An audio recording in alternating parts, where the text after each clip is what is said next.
Hello, everyone, and we're live. Yes, hello all. James and Mark Save the World, episode 7. Took a hiatus for a week. We had some issues, mostly James just being difficult because he's the talent, and, it is what it is, but here we are back. I mean, I can't argue that point at all. Especially the talented part. Well, how you been, man? That we can debate. But I mean, not for How you long. been? Good. Just brain dead. Like clearly coming down with the flu. So Sorry, man. I feel like everyone's got something. We got, kids just keep coming in to the house with snotty noses, and you never really get away with it. Like once if you're single out there and you don't have children and you're healthy, think you're lucky stars, because as soon as you start procreating, you just continue to get sickness, and you deal with it or you get debilitated. One of the two. Yeah, just little disease monsters, just day after day after day, just not washing their hands, coming home snotty faced. I mean, I blame America, really. Oh yeah. Well, I blame Joe Biden. Clearly has not been really tough on that.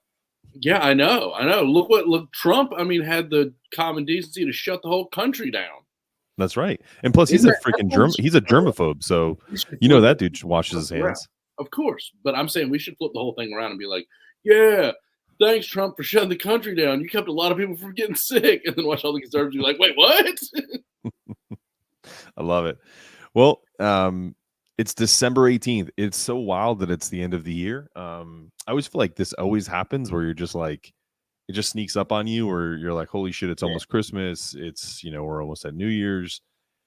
Forget about 2023. What are you looking forward to in 2024? Besides maybe having a president who's in prison? Oh, well, let's see, 2024 hopeful things. I'm actually like personal life hopeful stuff, or anything open-ended. I mean, personal life stuff. I'm looking forward to getting my new big boat all set and ready to take out into blue water. Nationally, I don't know. Looking forward to seeing old LeBron picking up his 6th championship. Wouldn't be his 6th. Number 5 was the in-season tournament, right? That was me. No human has been more pro in-season tournament than me. I think we can agree on that, right? I mean, I've been such a yay, in-season tournament. And then the second I saw somebody be like, this means LeBron's got 5 now. I immediately was like, oh, I fucking hate that tournament. Yeah. Well, you knew that was going to happen. I mean, maybe you didn't, but I did. Well, no, I said something to you about that like a month ago. But I was like, no, I couldn't imagine that the Lakers were actually going to pull that off. But I mean, good for them. All kidding aside, if I would love to hear LeBron fans actually make that argument. To be clear, I am a LeBron fan. I'm just not a he's the GOAT connoisseur. So, what are your favorite LeBron derogatory terms that people are called? LeBron fans. Yeah, no, like the LeBron haters, if you will. Like they call, conservatives will call liberals libtards, or right. soy boy and all that stuff. Like, what's your favorite? Bronny Stands is always funny. There are a few other. I don't know. I can't even think any off the top of my head. Like I said, LeBron sexuals are my favorite. That's my favorite one. Yeah. You're gonna have to be the talent on this one, because I really am. Really am getting sick. Oh, do you like my Neil deGrasse Tyson T-shirt? I do. Check it out. It says, I've had this T-shirt forever. Y'all motherfuckers need science. Yeah, no, that's a good one. He's funny as hell, man. He's an interesting cat. Yeah. I wonder what would Neil deGrasse Tyson call a LeBron hater? I don't know. Like, I think LeBron. I mean, I'm assuming that Neil deGrasse Tyson is a Jordan fan just because of his age. Yeah, but he's also like pretty malleable, where I think he would be like, oh, well, LeBron has his great. Yeah, but he's one of those annoying people that doesn't take a side in that argument. No, but that's also like I feel like that's almost all normal, very not conservative, but just common sense people are like, LeBron is a fucking great player. He's also one of the most annoying people I've ever seen on a basketball court, because he literally, coming out of the womb, he complained about the doctor and how he was handled. Of course. He complaining since birth. So it's just that's the beauty of LeBron. He is a wonderful person, has done amazing things in society, but he's also hated because of how he is just on. Yeah, I mean, what's so wrong with like saying he's the 5th best player of all time? Like, I mean, he's great. That is a very short list of players. He's almost on Mount Rushmore. But I also feel like people just like lose their mind with that shit because he is self-proclaimed, like he puts his king hat on and like he's called himself the GOAT a few different times. Yeah, after he won the title in Cleveland, he was like, "Nah, I feel like that made me the greatest player of all time." Like, you know who never says that? The greatest player of all time. Yeah, Jordan's like, "That's for you guys to decide." Like, he always says it that way, and I do like the fact that we're getting towards the tail end of like LeBron's career, and now that the numbers are all coming in, he's probably not ahead of Kareem. Like, would you put him ahead of Kareem? No. I mean, I wouldn't either. And he's definitely not ahead of Jordan. And, where does he fall? Does he fall more where Kobe, Shaq? Is he Hakeem? Like, I guess better than Hakeem. I think he is one of the greatest stat compilers of all time. I think he lacks obviously in championships, but he doesn't lack in opportunity, like where he brought his teams to the cusp of a title but didn't follow through on it. Obviously there's some factors that go into that, right. But he is not there's a great author, God, why am I going to forget his name? He wrote Relentless. He was Jordan's trainer, he was Kobe's trainer. He wrote a book called Relentless, and he had this scale of players that he coached or kind of taught, like gave them opportunities, and he called Kobe and Michael cleaners because whenever there was an issue, they cleaned up the mess. Whereas LeBron is more of a I forget the term of it, but he kind of is a defer. Like he's the Magic Johnson of this generation, where he is going to try to make everyone around him better, and most of the time does. But he's not the alpha dog that takes over a game when you need it. He has been that guy at times. He just hasn't made a career out of that. What makes me laugh about that is then I guarantee if this was super basketball oriented and we had a ton of people that were interested in that, they would hit me with, well, LeBron is the most clutch player, like by the metrics. It's okay. Well, I love stats and it's great to throw statistics out there, but just watch the game, like literally with your eyeballs. And when he misses shots that are for him relatively easy, but shots or difficult shots at the end of games, he's not clutch. Like we've all seen it. Like I just don't. I mean, his physical gifts during like the Miami run and right before he went to Miami, especially while he was in Miami, and then those first couple of years in Cleveland, like it's hard to argue that there was ever a basketball player that had more physical tools than LeBron James. Like I feel like anybody can agree with that. Now, that to me doesn't make him the greatest of all time, though. I think the ability to close out finals games, I think the ability to be, as dominant defensively as he was as an assist man, to be able to be the scorer, like it's like he's an incredible, like he's become even a good 3-point shooter at this point in his career. But it was after those things that made him physically dominant went away that he developed those other parts of his game. No, I agree. Well, really didn't want to go on a tangent about greatest of all time, but that's okay. That's what podcasts are for. I don't know. I feel like it would be holding viewers. People are like, all right, I'm going to listen to these two know-it-all white guys talk about basketball. Well, that's such a great segue. It's definitely not on my list of where we were going with it. But did you see? Do you remember the player for the Steelers, Rashard Mendenhall? Yes. He was a running back. During their Super Bowl loss to the Packers, 2011-ish, he was like their leading rusher. He posted a let me see if I can find the exact comment, because it's something to the effect of, I'm tired of average white dudes commenting on, hold on, come on. I'm sick of average white guys commenting on football. Y'all not even good at football. Can we please replace the Pro Bowl with an all black versus all white bowl? so these cats can stop trying to teach me who's good at football. I'm better than everyone.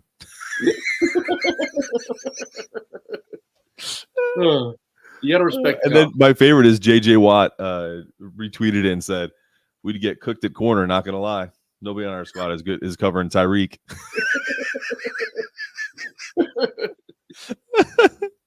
And predictably, there's people that are losing their mind over it. I don't know if he's. I mean, although I know why, because the reverse of that is, do you like? Could you imagine if a white guy tweeted that? They'd fucking kill him.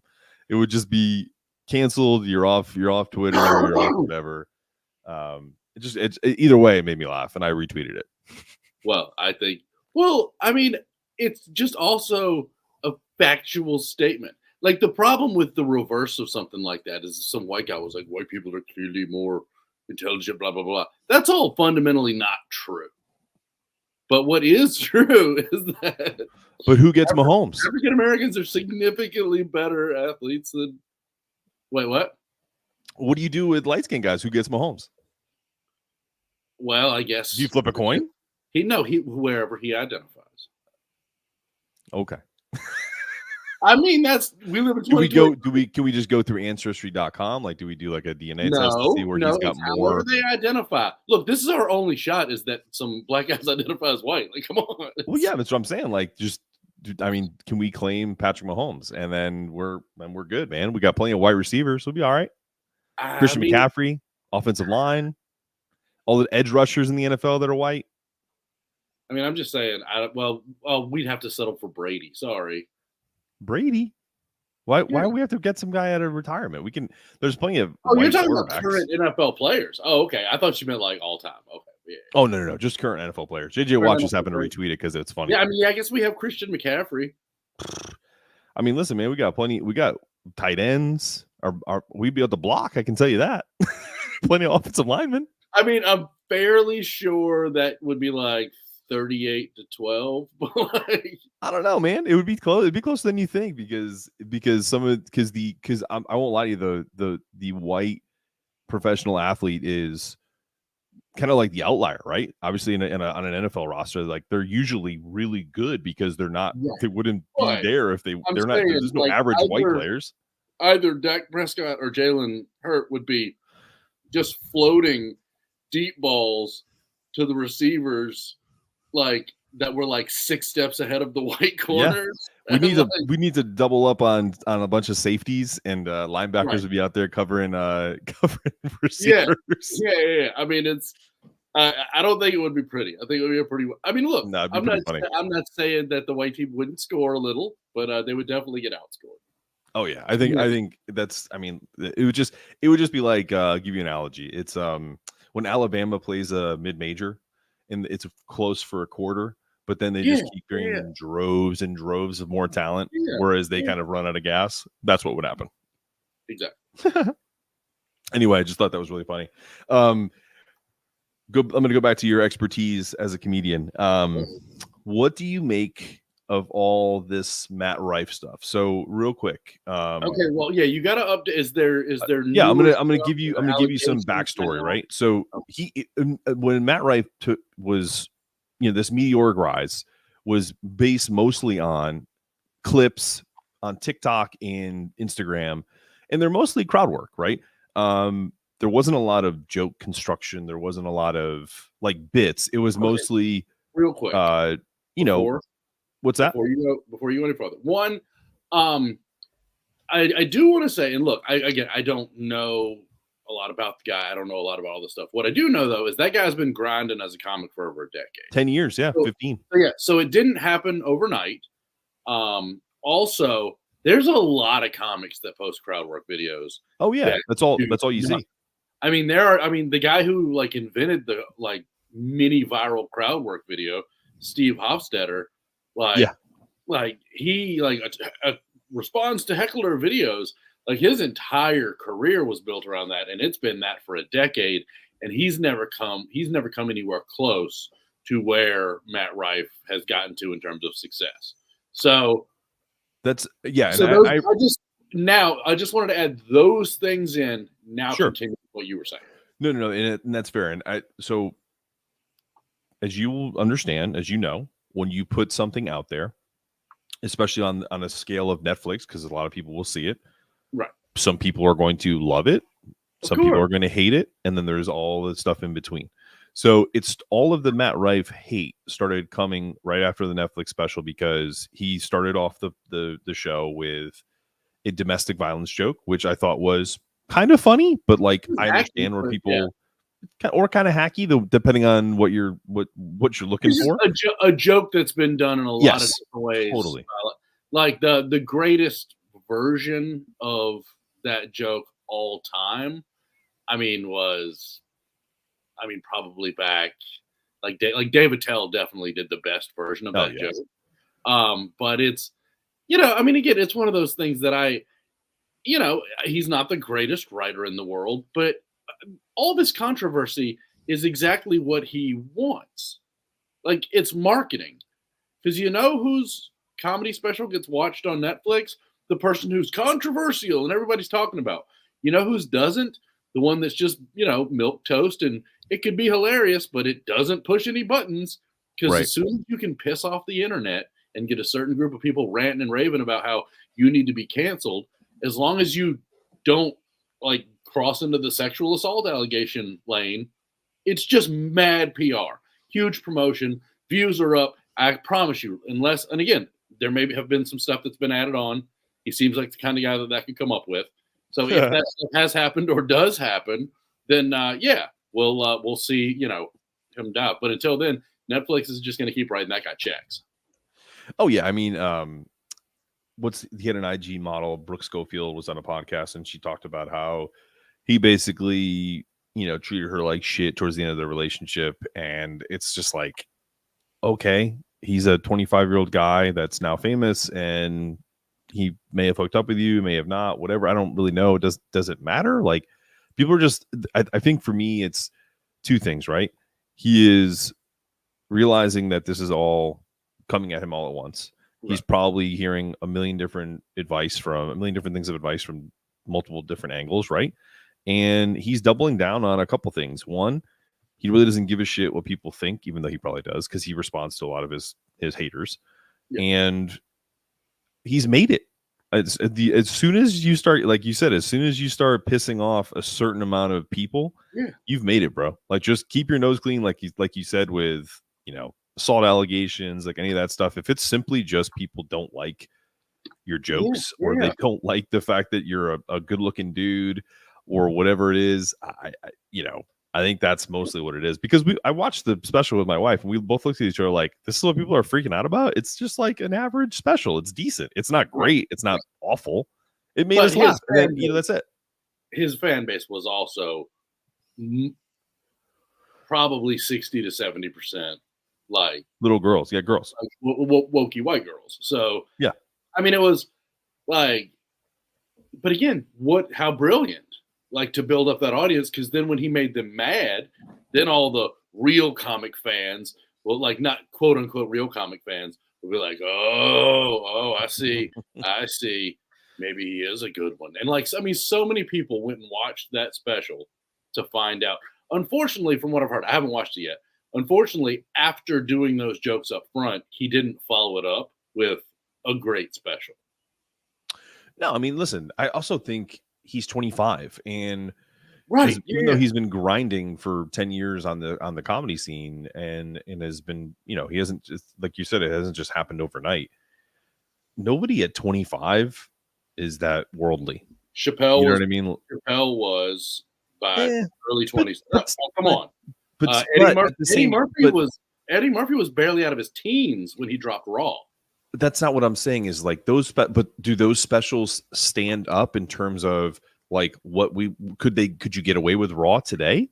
Some of the stuff, some of the content in there is not appropriate. No, but you couldn't get rid of most. You couldn't get away with. I mean, the most seasoned comics in the world for what they were doing in the 80s. Outside, I mean, nothing Richard Pryor did you could get away with. Right. Not nothing, but a lot of what Pryor did you couldn't. A good chunk of what Carlin did wouldn't pass now. But I'm saying, like, so in terms of its time, I mean, Murphy and Chappelle were definitely well ahead in terms of the quality at that age. Yeah, but I also feel like too, like, but that's comparing him to the greats, though. So yeah, I that's mean, kind of shit. a, I that's mean, we're kind of a talking about like right. yeah, that's a thing in his being his bonnet or whatever that phrase is. It's like a so to put him in that even conversation again is elevating the guy. I don't know. I haven't watched his stuff. I've seen I think 3 clips. None of them really jumped out at me as good or particularly bad. I mean, he's certainly better than a lot. I mean, there's a whole lot of real bad comedy out there right now. So at this point, like, you got to think about it. People that are actually putting out great stand up right now. It's what? Michael Che, Chappelle, Burr, Segura, in terms of being names. I mean, Mhm. there's some small, like, there's small guys like Stuart Huff and like Simmons and those guys. But in terms of Sure. actually like well-known big name comics right now, I mean, there's not a lot doing like really great work. There's some really funny ones, like Sebastian Maniscalco is hilarious. Yeah. Burt Kreischer is hilarious, but they're not doing like amazing recreating like the best of comedy. No, I agree with that. I watched Sebastian Maniscalco's movie with Robert De Niro called About My Father. It was pretty good. I don't know if you Was watched it? it. Yeah, I watched it. It's good. I mean, listen, if you're a De Niro fan and you like his comedy turn, but still love that intensity that he brings Yeah. to films, it's if you have an immigrant parent like I do, it is so perfect. It's like such a perfect depiction of generalizations, and obviously some of this stuff is way over the top for comedic effect, but it's a decent movie. They do a good job of tugging at your heartstrings, but at the same time made it funny. I don't mind things being way over the top, like when it comes to comedy. No, I don't either. But it's also like I said, it's a decent movie. It was a better comedic movie than I expected it to be. Yeah. All right. Well, fine. So yeah, definitely check it out. I mean, it definitely beats that awful movie that he did where he was a comedian. Oh God, that was awful. What, the one that Maniscalco did? No, the one that De Niro did where he's the comedian. What are you talking about? Oh, not King of Comedy, the one he did as an old guy. Yes. Yeah. I think it was God, who wrote that? I think it's not Attell, but it was all right. Another New York comic. Yeah. I mean, even Colin Quinn was in it and he was like, this is atrocious. Like he was on a podcast being like it was awful. And listen, it is what it is. You take swings. It's cool. Yeah. Well, no good comic is going to give away his hard-earned material to Robert De Niro. Yeah. Like I think that's actually the secret of why stand-up comedy is always terrible in movies, is because no good comic is ever going to give away good material to let Adam Sandler or Seth Rogen or Robert De Niro look good as a comic, or Tom Hanks in Punchline, or Sally Fields. So no great comic was going to put in the 2 years work it takes to write a solid 15 minutes that they could have given to them to use. So no, I mean, I don't disagree. The crazy thing is like, if you go on IMDb and you look at the cast of that movie, I mean, the names in that: De Niro, Harvey Keitel, Danny DeVito, Charles Grodin, God rest his soul. I mean, I think I don't know if Jim Norton wrote it. I think it was him. And I think Norton's a good comedian. I think. What's that? I don't think Norton wrote that. Oh, I'll have to look. I can't remember. Anyway, this is a useless topic, but it doesn't matter. So anyway, there's another comedian that's trending, and I want to get your thoughts on him too. Okay. And a famous comedian, D.L. Hughley, a influencer posted about. I like DL. No, he didn't do anything. That's the whole point. It just makes me laugh. I like DL. I think he's funny. But apparently I'm in the minority. So he's trending on Twitter because Original Kings of Comedy, an anniversary came out of it being a really great special, which I loved. I saw it first time. And to a man, if you just put DL Hughley in your Twitter feed right now, it is just fast forward through DL. That's the only funny person on the Original Kings of Comedy. Do you feel the same way? No, I think DL's. I mean, DL's not one of the greats, but in terms of just being like maybe he's not. I mean, he's not Bernie Mac. Yeah. Like he's not. He was never somebody that crushed like that, though. He was more cerebral. He was more heady. You know, I mean, I would put D.L. Hughley as a stand-up about the same place I'd put Kevin Hart. Yeah, I mean, listen, it's first off, when anytime someone's trending, you're like, did they die? Right? That's the first thing you click on. And you're like, oh shit, and then I just went down a little rabbit hole, and I was just like, damn, they're dragging him like nobody's business on here. But for what? Did he do something non-comedy related? Not that I can see. I mean, if I clicked on it again, there's got to be something more to it. He had to have said something because he might have said something controversial, but. I mean, I'm not most respected, but he was certainly never somebody that people just dragged. I don't know, man. Like, he was never big enough to get dragged. He was not like Kevin Hart gets dragged. Like Cat Williams after his initial run, like now the Cat Williams of today gets dragged. I'm just delivering the trends, man. Now I have to go down the rabbit hole and find out what the hell's going on. So we talked about how the majority of the coming thoughts of this podcast are going to be us, talking about different movies, and obviously we talk about silly things here and there. But there's some interesting movies coming out, and Christmas Day you got Ferrari. It's a Michael Mann movie with Adam Driver. Are you interested in that? I know you're a car guy. Well, I like Michael Mann movies for the most part. There's a few that are crap, but like some are, they're at least entertaining. Adam Driver he's hit or miss, but like when he's good, he's pretty good. Yep. And car movies are usually fun. So I doubt I'll go to the theater to see that, but I'll once it's somewhere streaming, I'm sure I'll watch it. What's your favorite Michael Mann movie? I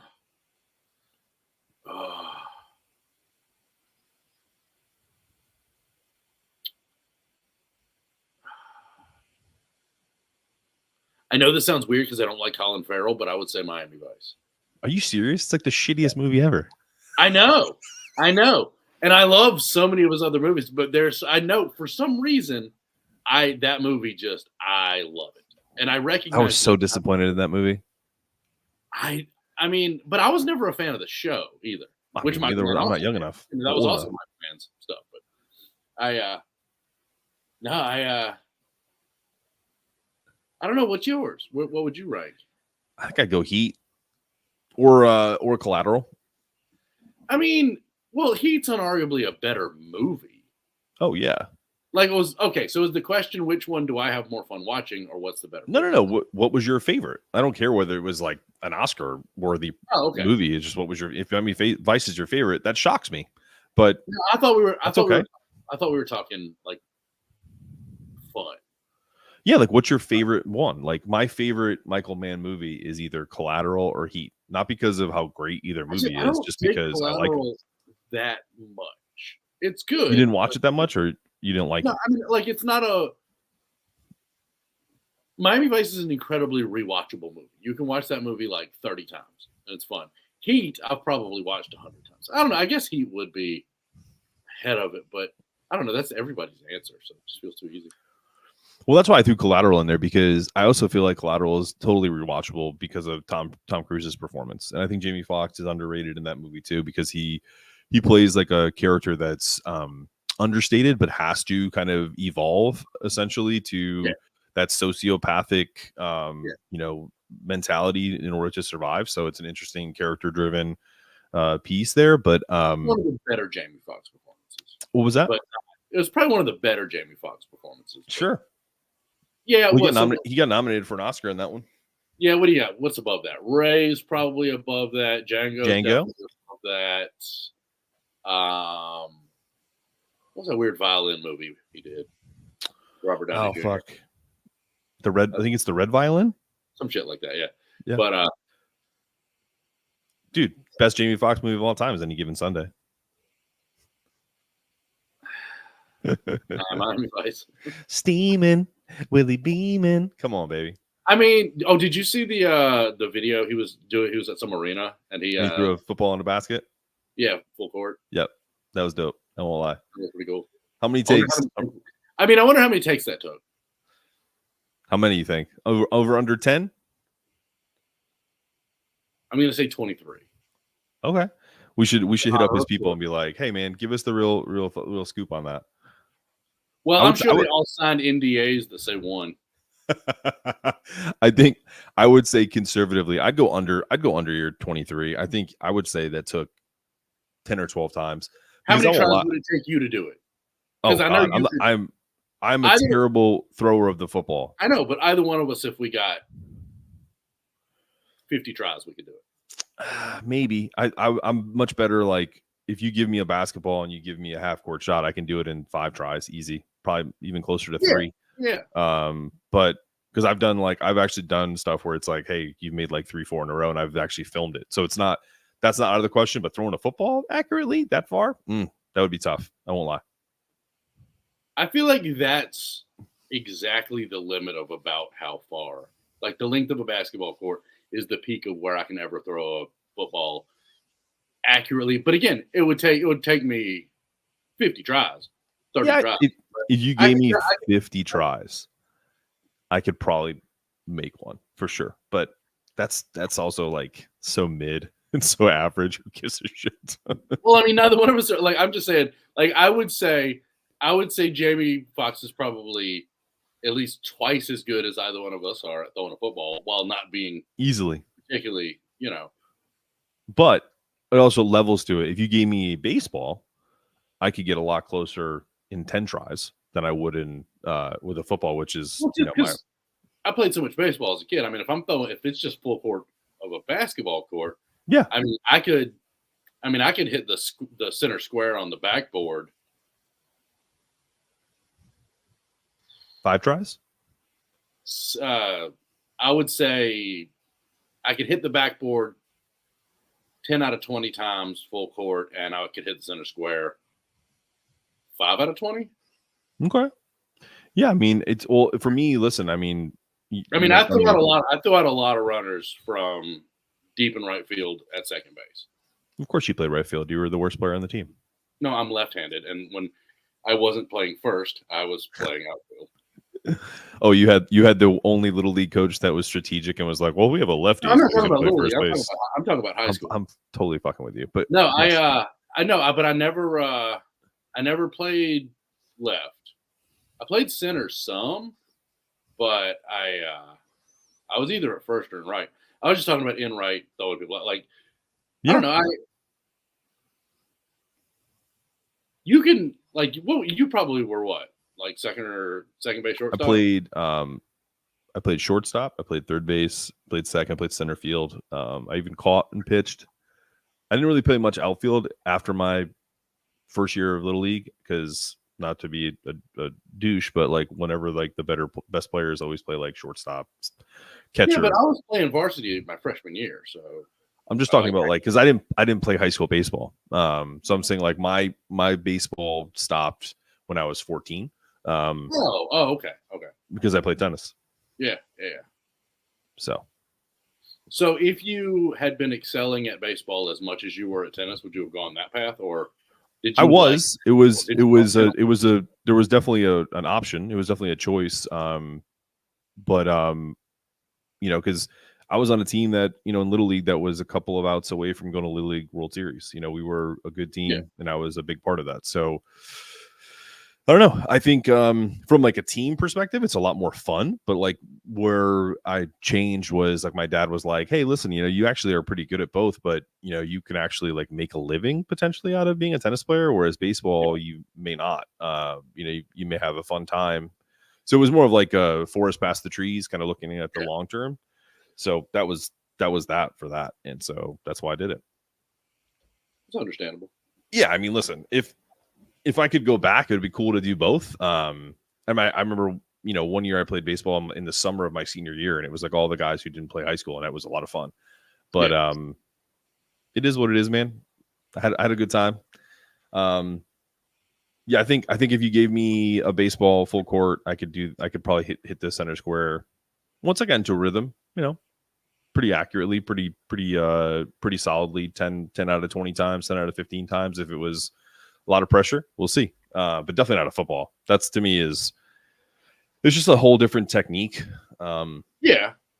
But like, all right, so trying to think how much different is the distance between first and third in a full court. It's shorter from the third base. First to third, first to third is shorter, but it's not a whole lot shorter. No, probably not. But I also feel like too that you're taking into consideration the difference between throwing a football and throwing a baseball is just like if your hand size with a football is not where it's gripped. Like the reason why I feel like Patrick Mahomes looks so good throwing like its sidearm with a football is because it's no different to him. It's different to me because I have smaller hands. I would just be honest with you, right? Well, yeah, compared to a NFL quarterback, of course you do. It would be strange if you did. Yeah. Can you imagine if I had like size 10 hands on a 5'10" body? Big hands. Well, anyway, like I just think if we're talking about movies, I'm gonna put a list, and you tell me which movies that you're looking forward to in 2024. It's a mixture of streaming and theatrical releases, probably a little bit of both. So you have Ferrari's coming out Christmas, but then there's really not a lot of Christmas movies coming out in terms of like big releases. Other than that, Rebel Moon's the only thing I'm like super stoked to see. Rebel Moon, okay, you took one. There's and then the Oscar, with all the Oscar ones, I can't even think of what they are right now. But there's in 2024 there's Civil War, which is the director from Ex Machina, Alex Garland. Yeah. The first trailer that comes out in April. There's Beverly Hills Cop 4, which is a streaming, just totally on Netflix with Eddie Murphy, nostalgia film. There's Ghostbusters, Frozen Empire. There's a Mad Max prequel, and I liked the newer Ghostbusters movie. So. Yep, Mad Max prequel. They have a Quiet Place Day One prequel, which is they're kind of milking that franchise. Those all sound all right. And then there's a couple of weird ones. Obviously, the Joker is doing a sequel, but it's a musical. I don't know how excited I am about that. Yeah, I mean, I don't know. We'll see. I mean, look, I can both recognize that Joaquin Phoenix's performance in the Joker was really good, and also like it. There's just something fundamentally wrong to me about a Joker origin story. Because okay, well, conceptually, the entire idea within the comic, and again, this is nerd shit, but within the comic, the idea of the Joker is that his origin story isn't even known to himself. And in the comic, there's been a handful of times where he told his origin story, but every time it turned out that wasn't true. It was just a means of manipulation within the situation. And so, and there's a handful of other, that the only person who ever figured out his actual origin was Batman. This was an Otherworld comic, but it was that the only person that ever figured it out was Batman, and he didn't reveal it because the Joker didn't even know his origin, and he was protecting the Joker's wife and kid, kind of thing. So there's but the idea of there actually being a actual true origin story for the Joker is one of the things the comics intentionally did, because he's supposed to be like the god of chaos, like a human, but it takes away from the character for him to have an origin story in the way that he's written within the comics. But within the movies, it's fine. And they even kind of did a tribute to that with the way it was done in The Dark Knight. And he told all these different origin stories, but none of them were true kind of things. Or maybe one of them was. We don't know.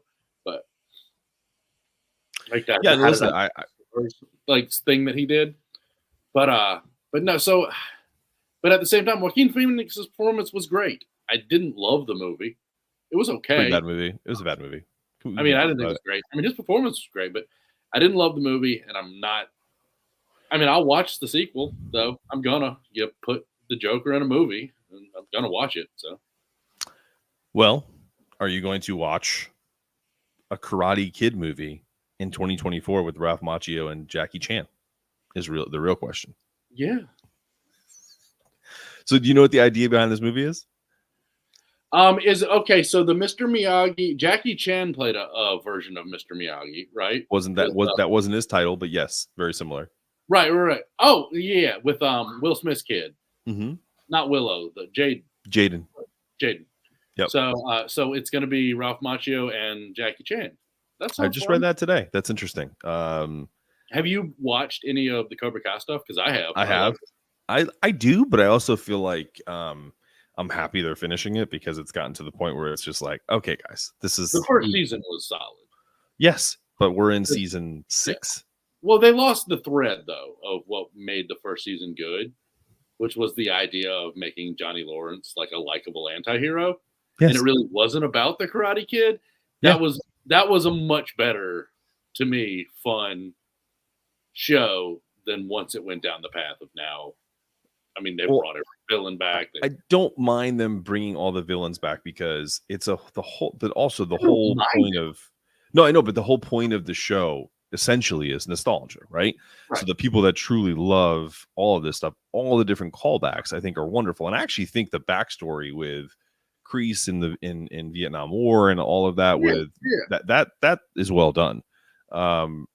It's just one of those things where I just feel like they've gotten to the point now where it's just, people are, being framed for like murder and like it's a soap opera. It's just, there was something fun about the bad Santa karate teacher. Yes, I loved it. First season. That was way more entertaining and a way better premise for a show than everything they've done. And again, the nostalgia part is great, but the actual first season of that show was, I think they should have fleshed out more with Elizabeth Shue being like the love interest that he kind of Johnny Lawrence kind of, is like rekindles that. You know what I mean? Like they should have thrown her a shit ton of money and we're like, listen, we know you're an Oscar nominated actress, but do their shitty little Netflix show. What else is she doing right now? Nothing. That's the point. Like, she's not out winning Oscars doing something like it's. But they intertwined to so many great things. Like this whole show could be about Cobra Kai because, dude, the love interest or like the friend that was his friend in Karate Kid Part 3 introduced him to his wife. Like, dude, they did such a good job with all of that. So I have no issue with them going down a bunch of rabbit holes, but they should have went down further with making Johnny Lawrence more of like the signature piece of the show. They did a little too much with Ralph Macchio. And let's be honest. Do you know who Brett Ernst is? I'm sorry? Do you know who Brett Ernst is? No. He's a comic. He actually in Cobra Kai, he plays Daniel's cousin that works for him at the car dealership. Oh, okay. Like little guy or big guy? The bigger guy. Yeah, okay. Dark hair. Yeah. I've opened for him a couple times, and he like we always hang out after and just sort of shoot shit. And he told me that was happening, and I didn't believe him. Like he was like, "No, I'm gonna be in Cobra Kai." Bro, like that's not true. That's just a lie. And he's like, know that? Okay, so I don't mean to cut you off, but you do realize that we were on a podcast when I brought up Cobra Kai with Michael Turek. We were doing Fundamentally Unsound. Yeah. And I was just like, "Are you going to be on the show?" And he was just like, "Oh," he's like, "Is that the thing? Like, that's not really a thing." You know what I mean? Like the same kind of reaction where it's just like, that's not real. Because it was such a ridiculous assumption at the time, and that just makes you laugh. Yeah. So yeah, no, I mean, listen, it's just such a, just when you think like there's like an idea is dead, a really smart person comes up and makes a reimagination. Always. I mean, why would anyone ever let go of an intellectual property at this point? Absolutely not. Okay, let's get into some sports and entertainment. All right. I'm going to play the only video I have queued up today is I have to give credit because it's a podcast I follow. That's a Giants podcast called Talking Giants, but it's this is just a reaction video. And the title is A Totally Normal Day in Fandom in Cleveland. Check this out. Come on. I'm just a bear. Oh, come on, let's go! Ah! Oh, I'm a bear. Oh, I'm a bear again. I'm just a bear. I'm a wolf. I'm a wolf. Oh! I just thought that was so silly and funny. Yes. That was a good game, by the way. Cleveland is doing incredibly well with Mr. Joe Flacco. He picked the right team to go to, man. Like that's like one of the best offensive lines in the league. Did you send me that link about the Deshaun Watson and the Giants, Daniel Jones? Like Cleveland traded away all these millions of dollars and like draft picks, and Giants paid million. And it turns out that they could have just replaced them with Joe Flacco and some Italian guy that stood on a corner near the stadium. Yeah, I didn't send it to you. But yeah, it was something along those lines of like they could resurrect Joe Flacco and then pull some random Italian guy off a corner near the stadium and have better QBs. I think, into your point about the NFL, which makes me laugh, and I know it's a joke, but NFL teams are starting to realize that because it's the year of the backup quarterback. There is not there are Joe Burrow's out, Deshaun Watson's out. Who else? We got Daniel Jones is out for the year. Not that he's in that category, but there are been multiple injuries to quarterbacks, and Justin Herbert, another elite quarterback, is out for the year. So but I'll give you a great example. The Bengals are a Super Bowl caliber team all around. They lost Joe Burrow, and they brought in this guy who's been his backup for like 3 years, and he's playing phenomenal. Like, I mean, I know they have. It's just, I think what it's showing is, and I think we're going to end up going to this point where people are going to be a little more conservative with how quickly they pay some of these franchise quarterbacks, because you want to lock a guy up, sure, but I think there's going to be an interesting debate about whether or not you can find the next Brock Purdy, the guy who's the Mr. Irrelevant, who's leading San Francisco to the best record in the NFC, and honestly may win MVP. I mean, Tom Brady was what round in the draft? 6th round pick. Yeah. So no, I think it's one of those things. I think what should happen is that, because have you seen in the last 20 years, like the success rate of top 10 quarterbacks? Yeah, it's like bad. Under 40% have become relevant, like championship level quarterbacks. Yeah, but I also think that has a lot to do with how shitty some of these coaches are. Like, great example, the Giants, our team, have utilized the 7th, the 57th, and the 67th pick for offensive line. And how bad is their offensive line still? Yeah, it's atrocious. So you can draft any position high, and quarterback, wide receiver, offensive line, tight end. But it's what you do to develop that person, because it's a different game. You come from college. There's no sure thing. It's not the NBA, especially for offensive linemen. Yeah, you're not bringing people in that are automatic. That just doesn't happen in the NFL. It's very rare. Well, they also don't, like, the NFL doesn't allow offensive and defensive linemen to practice anymore. That's true. That's a huge part of it. In the way, like in game conditions, of course they practice and all this and they work out. I'm not saying that, they just have to stand on the sideline and except on Sundays.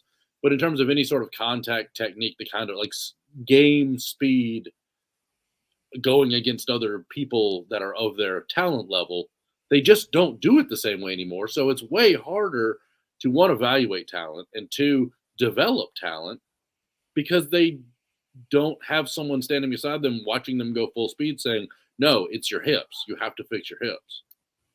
So it's. Yeah.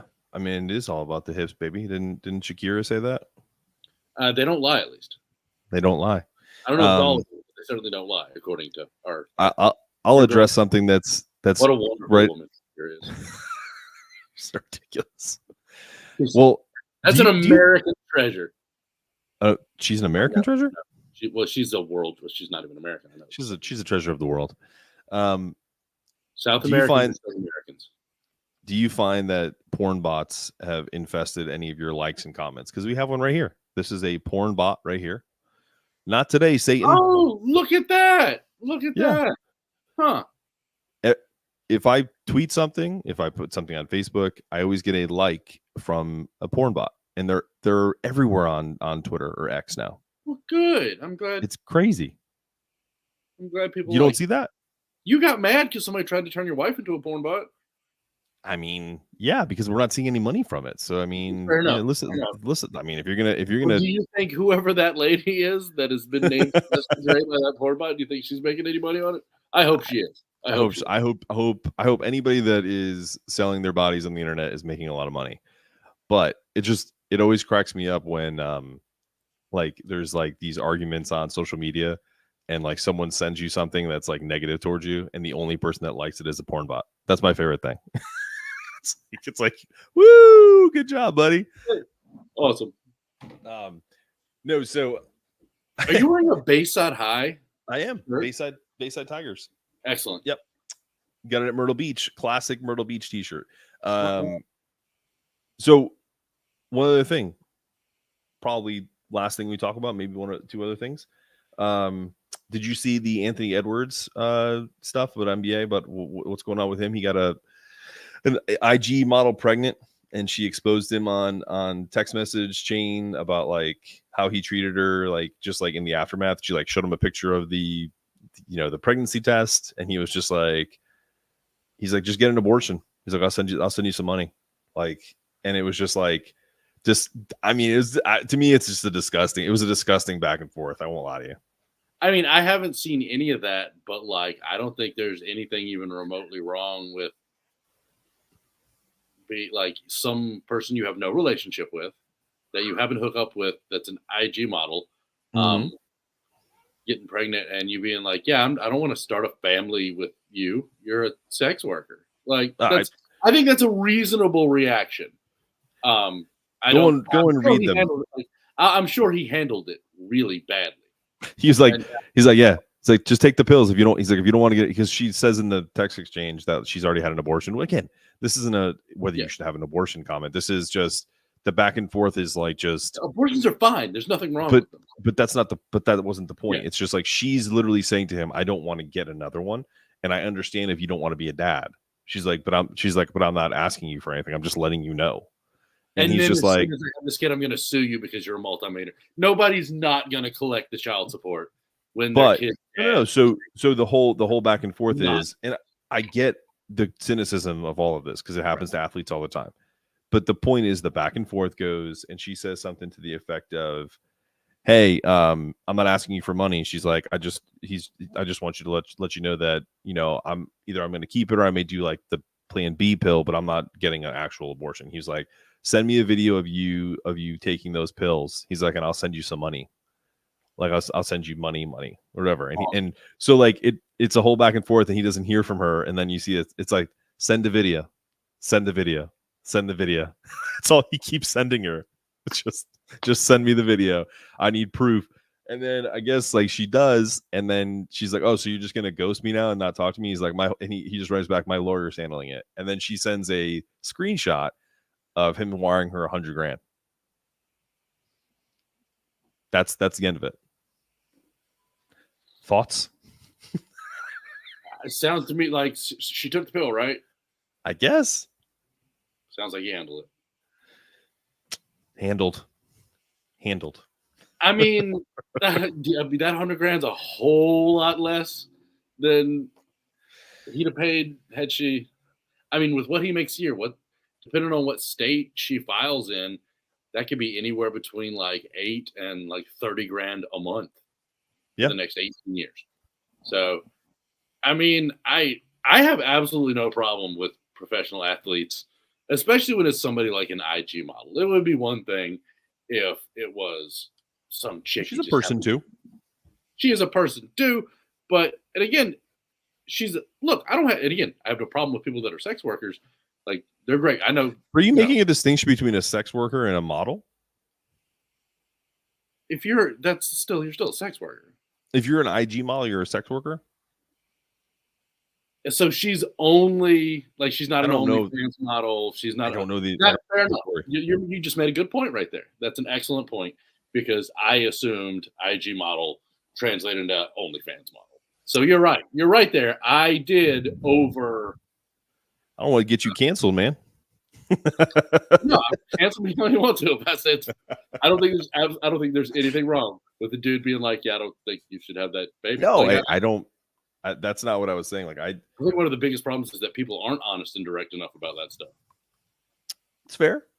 I think there can be some nuance about how you handle it, but I get it, man. Nuance. I get it. I'm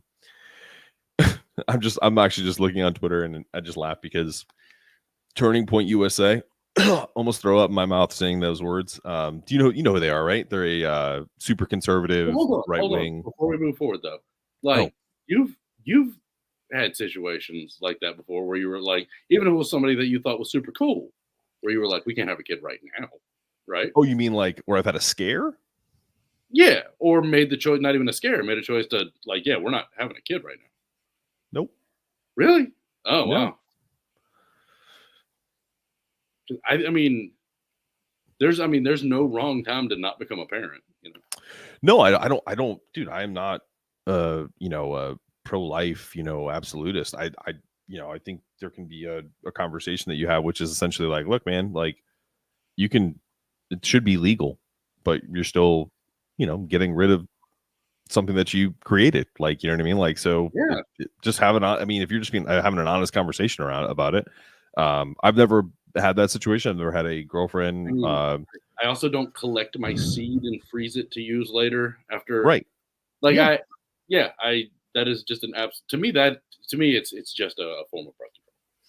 I think I've always just been too afraid to have that situation happen. As reckless as I've been in my life, and maybe I'm just lucky to never have had that situation happen to me.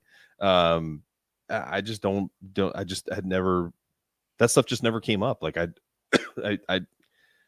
don't know. I guess I just always had safe sex and just like, few oops there, here and there. And luckily, haven't led to a pregnancy, but.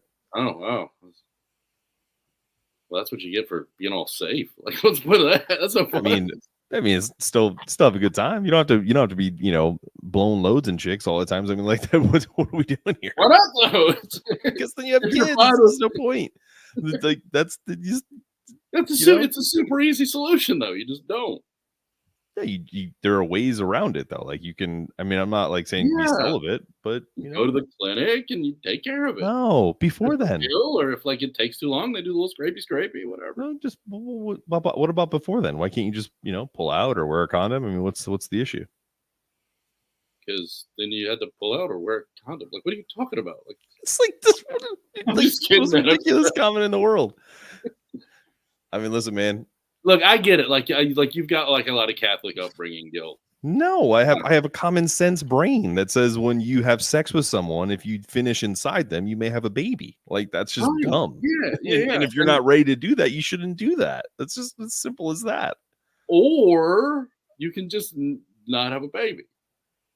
But why do you have to get to that point? Is my question to you. Like does it ever occur to someone that maybe that's not the best choice? You don't end up in that situation if you're making good choices. Well, that's what makes you a dum-dum. Right.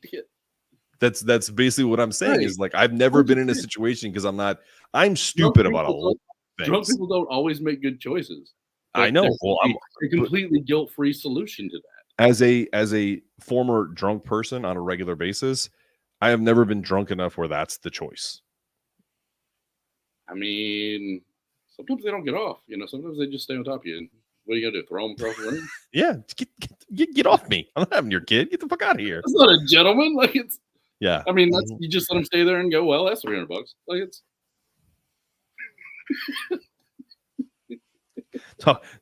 I want Matt Rife to steal those jokes. What? There's nothing more pro-feminist than the point I'm making right now. I am one of. But what does that mean? Women have the right to choose. I know that, but okay, and that's not the argument. I know that's not the argument. I know the argument is the man maybe has a little bit of foresight to not do the part that could get the chick pregnant, where you're actually having to make that decision.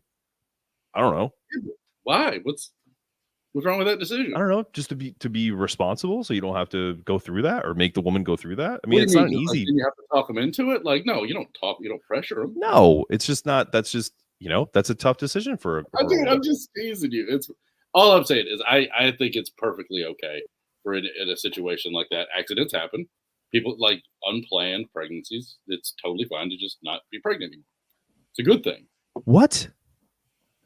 Not in Texas. Sorry.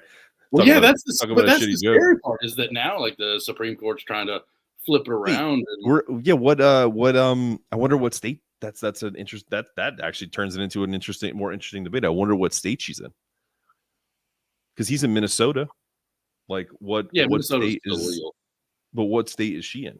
Where does she have to like fly somewhere? I would say a state of confusion about what to do with her life. Confusion. Man, you're silly. Like, I actually have a bit I do about the fact that, like, people don't give guys enough credit for the hand that they have in a woman choosing to not have the baby. Like, if you have no home, like, or if you're living in your car, like, and a girl makes the choice to not have your baby, like, you contributed to that. But also at the same time, like, nobody's aborting LeBron James's baby. Like, nobody. Well, yeah, of course not. I mean, that's what makes me laugh about this situation. I'm not going to do the punchline and tags that go in that, but that's the premise setup of that bit. And and it's a solid bit because if this girl was, a little smart, she would have been like, "Yeah, man, sorry, this is your baby. We're having it." Yeah, cash and checks. She should be the one that's rolling down the street being like in that Chappelle bit, "I'm rich, bitch," and like she won the lotto. So no, like to me, I think in his situation, it would make a lot more sense for him to make the responsible choice because it's going to cost. My point, because I was looking at it from the man's perspective, not the woman's perspective. I'm not a woman. But the man's perspective should be. Abortion's totally cool. Anytime it's okay to get one. Like, of course, but again, like I just don't want. I would just never wanted a girlfriend to have to make that choice because I'm a fucking idiot. And when I could stop before it gets to that point. Well, that's all. I mean, I recognize that is your take on it. You mean it's a smart take? Look. If that were always what happened in my brain, then I would probably agree with your position. But I'm too much of a gentleman to pick a girl up and throw her across the room. Like, yeah, you look like one. You totally do. You're a gorgeous specimen. Like, hey, you do you, girl. Like, you do you, boo. All right. Well, we're a little over an hour, and unfortunately, I have to get back to the real world where we don't save it. You got any parting shots before we go? No, man. Just everybody have happy holidays. By the way, it's okay to say happy holidays.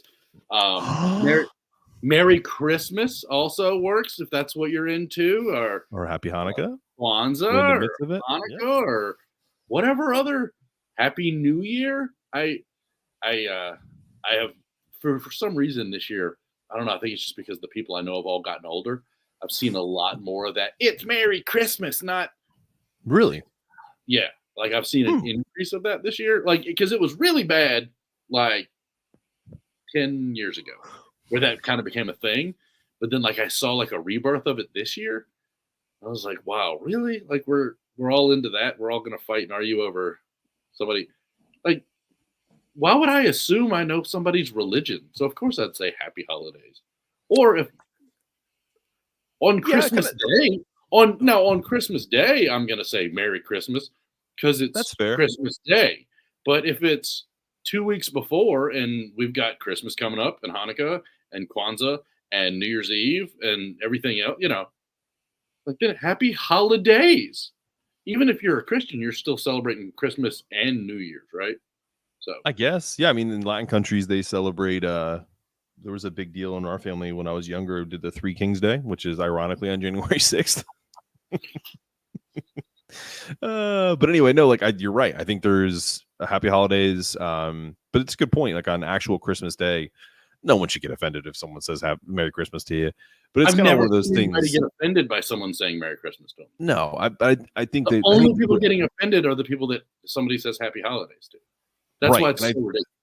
Well, I think there's also like a part of people that don't get offended in person; they get offended online. That there's a huge difference. Like no, listen, if you go to Starbucks, like there are people who hate about Starbucks and the red cup and all that stuff. It's like, it is what it is, man. Like Starbucks is a liberal company. Ooh, like most big, progressives on the West Coast. Who cares? Well, they identify as a liberal company. They certainly don't pay their employees as a liberal company or Are you kidding me? Handle environmental regulations like a liberal company. Oh my god, dude! Don't even. You're gonna go down a stupid rabbit hole. We're gonna end this show because Starbucks pays their dude. Just go to a local Starbucks and say, "Oh, managers starting at $27 an hour." Get the fuck out of here. They pay their employees and they give them stock options.